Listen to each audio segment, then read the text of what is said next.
বৈতরণী নদীতে মৃত্যুর পর আত্মার সবচেয়ে বড় পরীক্ষা।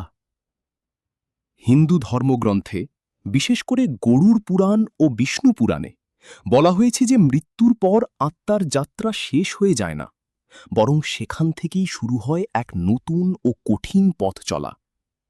এই পথের মধ্যে যমলোকের সীমানায় অবস্থিত একটি রহস্যময় ও ভয়ঙ্কর নদী, বৈতরণী। কেমন এই বৈতরণী নদী?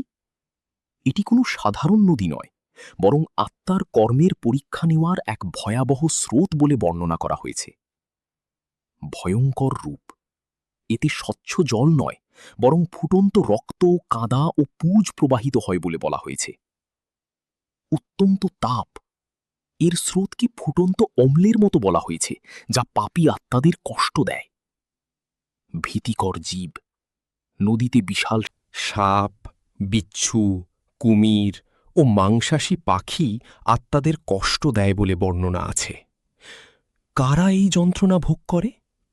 গরুড় পুরাণ অনুযায়ী যারা জীবনে অধর্ম ও পাপ করে তাদের জন্য এই নদী পার হওয়া অত্যন্ত কঠিন হয়ে ওঠে।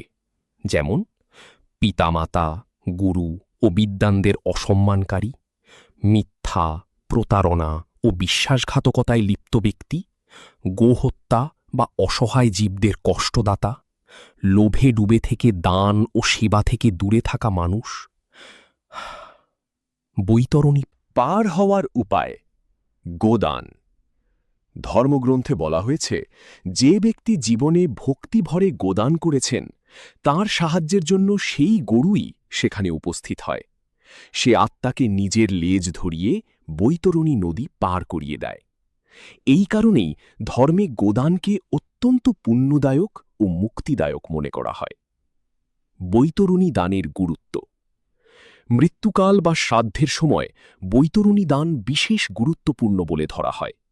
এতে সাধারণত যেসব বস্তু দান করা হয়, গরু বা প্রতীকী গোদান, তিল, লোহা, কম্বল, জলপাত্র, অন্ন, এই দান আত্মার কঠিন যাত্রাকে সহজ করে এবং তাকে সদ্গতি দেয় বলে বিশ্বাস করা হয়।